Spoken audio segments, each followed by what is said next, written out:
I'm Dr. Ed Krupp, Director of Griffith Observatory. If you didn't know that, I'm afraid you're burdened with that added information right now. But I am here first just to remind you, before we actually get started, that today, May 14th, 2015, is in fact the 80th birthday of Griffith Observatory. Woo-hoo is right. And just to give you a little bit of a spirit of how the birth of Griffith Observatory was back 80 years ago, we're going to take just a moment. Ladies and gentlemen, the Public Events and Special Features Department of the Columbia Donnelly Network, in cooperation with the Park Department of the City of Los Angeles, presents a special remote-controlled broadcast of the ceremonies incident to the opening of the new Griffith Observatory in Griffith Park, Los Angeles. The imposing structure is situated high in the foothills of Hollywood, overlooking the surrounding country for miles to the south and west. At present, there are several hundred people gathered here in the planetarium proper, a large circular room topped by a perfect dome. On the floor in the exact center of the room is an oddly shaped machine that looks almost as though it might have come down from the Spanish Inquisition. As a matter of fact, it is the Zeiss Planetarium projector, one of the most recently perfected instruments in the science of astronomy, and by its use it is possible to reproduce exactly the entire galaxy of the heavens on the dome overhead. Ladies and gentlemen, it is my pleasure to greet you and to welcome you here this evening in the planetarium room of the Griffith Observatory at Los Angeles. On behalf of the Board of Park Commissioners and our Mayor, the Honorable Frank L. Shaw, we are assembled here to celebrate the formal opening and to witness the dedication of this institution, which is the gift of the late Griffith J. Griffith to the city of Los Angeles. Southern California, and particularly Los Angeles, is exceedingly fortunate in having an appropriate gift which will be especially valuable and useful to this community in interpreting developments and discoveries made in the science of astronomy. But long after our words are forgotten, this splendid institution will stand here amid the eternal beauty of this great park as a lasting memorial to the fine sense of civic spirit and public service that motivated Colonel Griffith during his lifetime. There you go. Well, what you just heard, of course, was a portion of the actual opening of Griffith Observatory. Preserved, in fact, over 80 years. It is part of the observatory's collection, and it emphasizes a point that I think is not often appreciated in a variety of realms, but is certainly the case, and I think understood by the many people who come to and live in Los Angeles, to realize that Griffith Observatory has heritage, and its heritage is accessible and honored, and we continue to return to it because we still operate according to the fundamental principles that were imagined by Colonel Griffith originally when he conceived of the notion of a public observatory. This evening is part of our celebration of the 80th anniversary of Griffith Observatory. We are really privileged, in fact, to have a special presentation, and it's fitting, in fact, that we celebrate Griffith Observatory's 80th birthday with this presentation by Arnold Schwartzman, whose gorgeous book, Griffith Observatory, a celebration of its architectural splendor, was published just a few months ago, and it demonstrates in stunning color and design the grandeur, the distinction, and the evocative charm of the public observatory that first opened on the 14th of May, 1935. Now, there really is nothing quite like Griffith Observatory on the entire planet, and thanks to Hollywood and more than 1.2 million visitors a year, the place is known worldwide. And because Griffith Observatory is an 80-year-old and highly visible landmark, it is in some ways taken for granted. But the concept behind it, a public observatory, was unusual at the time the observatory first opened. And Griffith Observatory isn't just programmatically unusual, it's architecturally unusual. It is, as the hood ornament of Los Angeles, visible from the entire Los Angeles basin, and the observatory does provide an unmatched panoramic vista of Los Angeles, the earth, the sea, and the sky. That vista alters the perspective of everyone that experiences it, and the building does too. And Arnold Schwartzman's new book captures the vista, the building, and the perspective that uniquely belong to Griffith Observatory. Well, before embarking on this book, Mr. Schwartzman already had a stellar career as a graphic designer. He also possesses an Academy Award for work in film, and he was the director of design for the memorable 1984 Olympics in Los Angeles. And his commissions include murals and memorials and more. Mr. Schwartzman's book is also not his first. Others include a book on Art Deco gems in Los Angeles and Art Deco buildings in London. And in these and other endeavors, he collaborates with Isolde Schwartzman, his wife. Hand up, Isolde. And they, of course, live here in Los Angeles. Well, Queen Elizabeth II inducted him as an officer of the Order of the British Empire in 2001, and in 2006 he was designated Royal Designer, and that is like an extraordinary title. We should all be royal designers, but I'm afraid, men may be called, but only one was chosen. He served as the chair of Documentary Executive Committee for the Academy of Motion Picture Arts and Sciences. All of this is splendid, of course. But here we're particularly enamored with Mr. Schwartzman's eye for Griffith Observatory. The latest issue of The Atlantic has just profiled Mr. Schwartzman's book and explained how it chronicles the observatory's, quote, otherworldly beauty and mythic aura. In this book, Arnold Schwartzman has expanded the impact of Griffith Observatory's iconic function in Los Angeles. We like that. But the book is not just astronomically edifying. It is, in fact, a fantasia of one evocative image of Griffith Observatory after another. It reveals this place in old light, in new light, and in skylight. And after this presentation, let me emphasize, Mr. Schwartzman will be signing copies of this book. So you want to make sure you get one and come on back for the signatures. But now, please let me introduce Arnold Schwartzman, who will talk about Griffith Observatory, a celebration of its architectural splendor. Well, thank you, Dr. Cook, for the great build-up. Excuse me, I'm beginning to lose my voice. Happy birthday, Griffith Observatory. It's amazing to think that in a few months' time, I will be the same age. I can't believe it. In fact, so I think my love of Art Deco architecture is because I'm Art Deco myself. There are. But I was always enamored by the stars, but not necessarily celestial ones, but more of the movie stars, because my father, excuse me, was a waiter at London's Savoy Hotel, which was, although it was built in the 19th century, in the 30s it had a real makeover in Art Deco style. And there's my father. And the thing that really captured me was the fact he used to tell me about all the great Hollywood stars that he served. Chaplin, Disney, Edward G. Robinson, Jimmy Durante, I mean, so on and so on. And I just love the idea of Hollywood. Here's another one from his autographed book that I have of Douglas Fairbanks and Marlene Dietrich, and also Loretta Young. I mean, it's amazing to think that I think about 46 years later, I would actually be standing on the stage of the Dorothy Chandler Pavilion after receiving my Oscar with Loretta Young. It's quite incredible. And so this love of Art Deco started then. And at the Savoy, there was this legendary Art Deco cat. It's wonderful, called Casper, and I was allowed to stroke it, and it's still there to this day. The one thing that I loved, again, which has become an Art Deco icon, is the Savoy Cocktail Book, which is now quite a valuable book. And as a child, I remember I used to trace the images in there. In fact, there is a Los Angeles cocktail in there.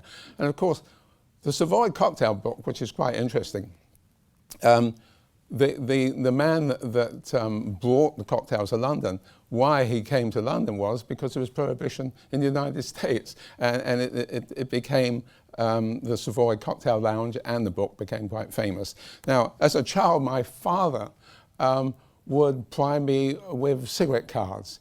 He used to smoke quite a bit, too much. But in every packet of cigarettes, rather like with baseball cards, we had cigarette cards. And I love these ones on astronomy. So I grew up with this very visual background. Not too literate, unfortunately, because I was in the house when it was bombed during the Blitz and evacuated the country, and I was put into a village school with much older children, and so the teacher again would give me foreign postage stamps and cigarette cards to play with. At age 15, because I loved the cinema, I actually got a job as an assistant projectionist at a local cinema. Didn't last very long. I thought it was a great way to see movies free of charge. It was very hot and dark, and I couldn't reach up to see through the whole the cinema. But I then went to art school and became a graphic designer, and then learned about animation and film. Then, of course, after I graduated, I had to do 2 years military service, and I was sent off to Korea. Often Americans say to me, "Oh, I didn't know the British were there. There were 20,000 of us." And I, in fact, was the very last British soldier in Korea in 1957, the last one to step off the landing craft. And every night we used to go to this enormous, it was freezing cold, 40 degrees below zero, and there was this large quonset, unheated, and we had these, what we call cobbly-wobbly boots, and we used to stamp our boots onto the floorboard, so you couldn't really hear the film. But I remember that particular night seeing Rebel Without a Cause. And so that was the first inkling. I couldn't hear the dialogue, but I could see this incredible building, and I thought maybe it was a film set. I didn't know it was the real thing. And here's Mr. Dean himself, excuse me, at the observatory. Another image with him in front of the Astronomers Monument. Now, in 1978, I was invited by the legendary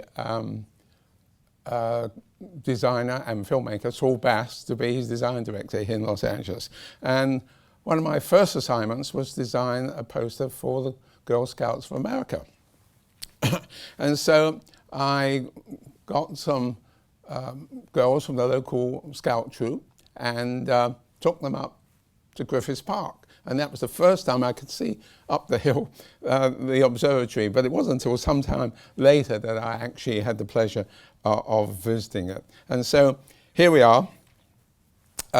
So in fact, the dream of Colonel Griffiths was a similar dream to mine. He had this idea of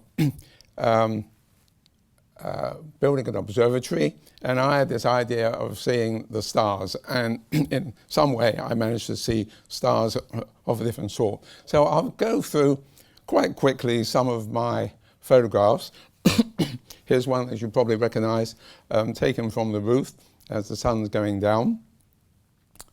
The architect happened to be British, John Austin, who actually previously worked with another British architect, John Parkinson, on City Hall. And as was explained before by Councilman LaBonge, that he was responsible for some of the great architectural buildings in the city. Here's a floor plan of the building. And of course, there was a gentleman that sort of preceded Austin, a gentleman called Russell Porter, who was a telescope maker and rather incredible man. And he actually did some conceptual renderings before Austin of the observatory. And in fact, he did some previous renderings for the Palomar's Halley telescope. Here's a couple of renderings of Austin and Ashley. Ashley was Austin's partner from 1931. Here's another one. And so one of the many images that I enjoy about this building are these graphic symbols on the main doors. They're wonderful. There doesn't seem to be a record of who actually designed them. Here is a wonderful opening prefaced by Councilman LaBonge.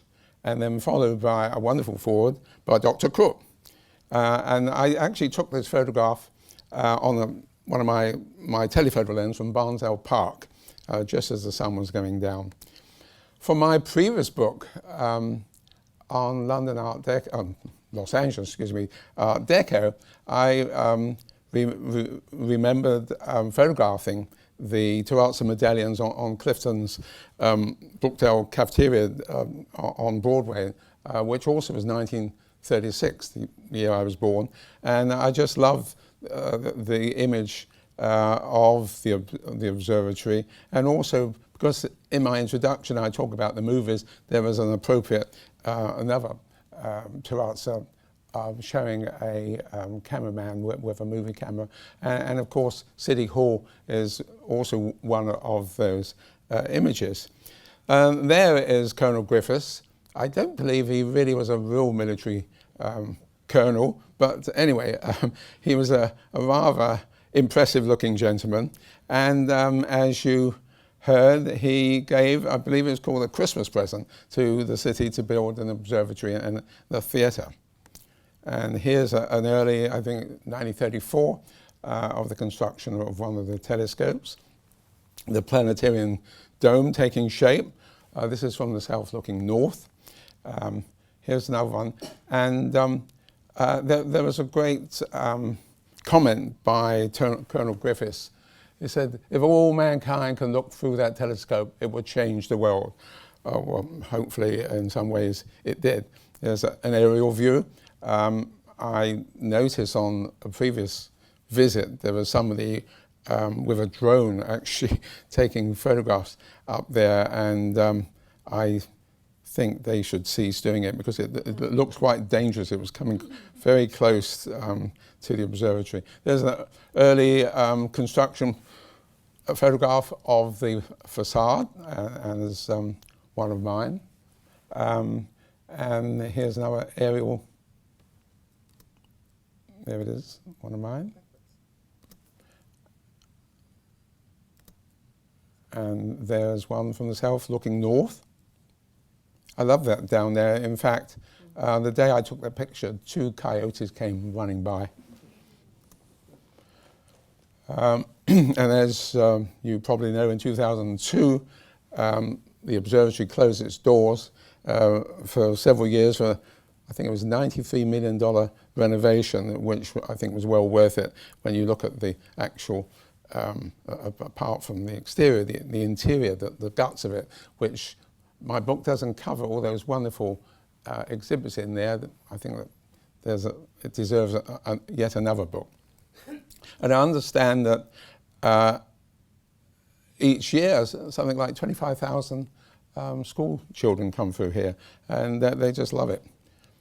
There you are, there's the Astronomers Monument. I particularly love the Astronomers Monument. This was funded by the PWAP, Public Works Art Project, and also by the LA Park Commission. It's 40 foot high. In fact, when we arrived this evening, there was a hawk right on the very top of it. And as I got my wife's camera out, it flew away, so I missed it. And here are the 6 astronomers. There was a discussion, a debate at the time, that perhaps Albert Einstein should be one of them, but it was decided that as he was still living, that it wasn't appropriate, so he wasn't part of it. And the actual person that won the competition to actually design the actual monument was a sculptor called Archibald Garnham. Excuse me, my voice is going. He actually studied at the Chouinard Art Institute, and he was also responsible for the bas-relief. I don't know if you've been to the Inglewood Post Office, which was 1937. He was responsible for some of the decorations there, and also for the figure of law at the Federal Courthouse downtown, which was in 1941. And another one of the sculptors was Roger noble Burnham, and he was responsible for the Valentino statue in de Longpre Park, and that was in 1930. Another sculptor was Gordon Mules. Now, there's always been some debate as to who did what, so I won't get into that because I get mixed signals over it. I do know that one of them, which design actually sculpted Isaac Newton. Gordon Mules, he also worked on the facade of the Inglewood Post Office. He, in fact, was married to Gloria Stewart. Do you remember her, the actress in Titanic? And then there was DJ, otherwise known as DJ Owens, and he was responsible for the Vanquish race, and that is on the grounds of the Thomas Starr Middle School, which is on Fountain Avenue in Hollywood. And you see the way he's posed, and the pupils call it itchy toes, because he looks as though he's scratching his toe. Then there was Arnold Forrester, and he understand was the person that first suggested the monument, and also he was responsible for the bust of Colonel Griffiths and the one of Beethoven in Pershing Square, which was in 1932. Then there was George Maitland Stanley, who, in fact, as I think I mentioned, he was the sculptor of Isaac Newton. And of course, he was and also that wonderful bas-relief, which you see there on the front of Bullock's, Wiltshire, which is now, of course, a law school. Although it's not in the book, I just love it. It's one of my photographs of the entrance way to the Hollywood Bowl, and they're the muses of music, dance, and drama. And of course, he was also the one that designed the Oscar statuette. There was a new armillary sphere built because I understand the other one was corroded on the top, and that was replaced in 1991. And here's another view of there's Kepler and Galileo, a wonderful sundial. I often check my watch of it, and it seems to be on time.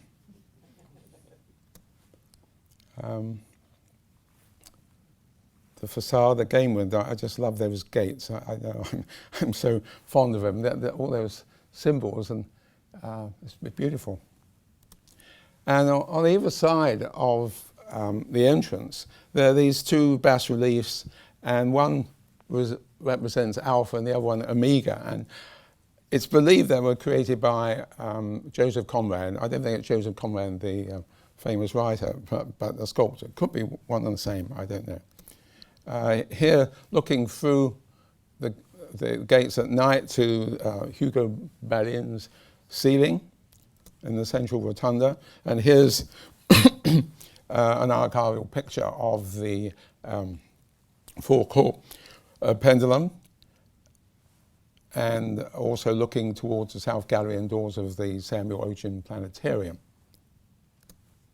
Here again is, I understand the ball weighs 240 pounds, quite heavy. Fascinating. And of course, the Mules by Hugo Ballin. He was an amazing polymath. He was incredible. Not only was he all over the city there, his Mules, but he was an author, and he actually produced and directed over 100 silent films. It was amazing. On the right, I put that in there, the medallion. That medallion originally was on the front of the peristyle for the 1932 Olympics. I particularly recall that because when I was the director of design for the 84 Olympics, I made a documentary about the 32 Olympics, and I was told that it's about 60 feet high, that it still existed somewhere in a warehouse at USC, but I never found it. But it would have been nice if it was still around. And here is the Keck Central Rotunda, and you could see the 12 constellations of the zodiac in there. So Atlas, the planet and the gods. There's a detail looking right through the center, and you can probably see the cable coming out of there. Here's another detail of the ceiling, and here's one with Hugo Ballin's signature in the corner. And then surrounding it are these 8 6 feet by 11 feet mules that represent various things. This one, as you can see, is navigation, and the bottom one is metallurgy and electricity. Then we have astronomy and geology and biology. Time, mathematics and physics in the bottom one. Aeronautics and engineering, the bottom one. Then you come to another muralist, and it was Anthony Heinbergen, who was originally born in Holland, and he actually also went to Schoenard Art Institute eventually. And this is the south gallery, the ceiling of the south gallery, and the image on the right is it's over the doorway, it's still there today, of his studio, which is just round the corner from where we live on Beverly Boulevard, and it's now a sort of a fashion boutique. Here's the ceiling representing sun rays, and if you look at the top right-hand corner, they don't seem to be completed, and of course that pattern is a typical Greek design, and of course you'll find a lot of Greek elements throughout the observatory, like the fluting like a Doric column on the right here. Clock, and in ancient Greek that one's west and the bottom one is east. Ventilation grille, the rotunda. North entrance facade, assigned to the telescope. Again, another Greek revival, copper acanthus leaf motif.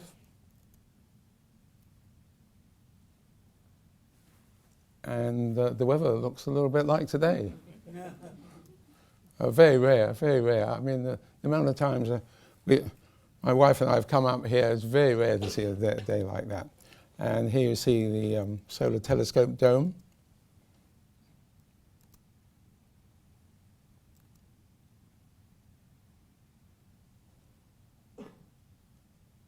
More fluting.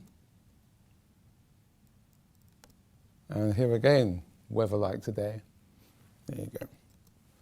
I love this photograph. That's me, the camera over on the left. It just created those wonderful shadows of people, and there was somebody else taking a photograph. The way to the telescope,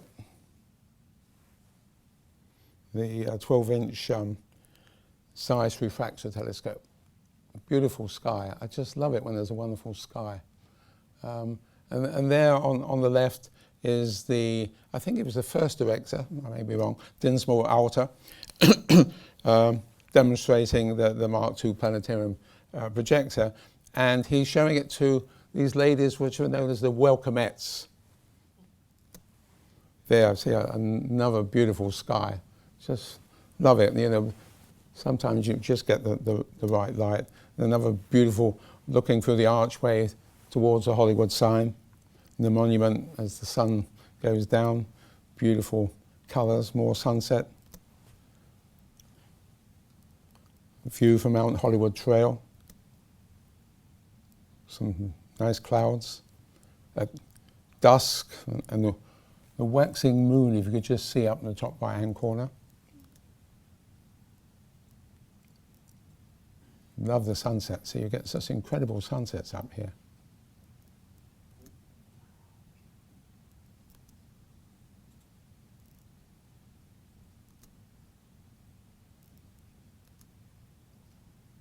And I think we're coming to the end. There we are. Thank you. Thank you, Arnold. I think we have time. If anybody has any questions, we can take a few and then give you an opportunity to pick up a book if you'd like, and we'll be doing some signings as well. But does anybody have any question about the book? I would just comment before your question. I think you can see why those of us who are privileged to work at Griffith Observatory are privileged to work at Griffith Observatory. We do get to see those skies. We do get to see the building. But I think it takes a special moment and a special focus, which your book has done and your time with us has done, to remind us of just how incredible this location is. Anybody have anything you'd like to ask Mr. Schwartzman? No questions? No. Some of the pictures you showed from the other book from the Art Deco of Los Angeles, they're not all included in this book, correct? No. Unfortunately, that book is out of print, but my London publisher is considering republishing it because I've taken a lot more photographs of Los Angeles. But our next book, which comes to my thank yous now, not only to Dr. Crook, but to Councilman LeBonge, who actually gave us a grant which covered our expenses involved in the book. On completing this, we gave a presentation downtown, one, as you see, to the mayor, and another one to the board of the city libraries at the Central Library. And in the few words that I said, has there ever been a book made about the Central Library? The next thing I know, Tom LeBonge has another book. And so this morning we were down at City Hall and we signed another agreement to make a book about, which is an Art Deco. It's an amazing mix of Babylonian and whatever, and also a lot of symbolism of Freemasonry, which I find. I've been a Mason for over 50 years. I'm not a very good practicing one, but I just love all the graphic symbols because my father was quite a high officer in England as a Freemason, and so I just love all the symbolism. But it's an incredible building and also amazing mules as well. And also I'd like to thank your deputy, Mark Pine, and also Anthony Cook, who was most helpful with a lot of material on it. Anyway, thank you for coming. If you have any more questions, I'm happy to answer them outside. I know when I go to talks, I'm always too shy to ask any questions in case I blow it. There you are. Let me just close by obviously thanking you, Arnold, not only for your presentation tonight, but of course for the book. All of us are delighted that the book is here, and finally a record that provides a stunning recognition of a really remarkable building in the world. I have to say personally, not only was I charmed to get to see some elements of your childhood, I was stunned to see those autographs of the movie stars. I got a lot more. I should think. And I'd never seen the Clifton Cafeteria medallion of the observatory until you put it in your book. Oh, really? Just terrific. So thank you very much for this. And then again, go out and buy a copy of the book right now at the Stellar Emporium, and we will be outside set up to sign some books. So thank you very much for coming tonight. Thank you.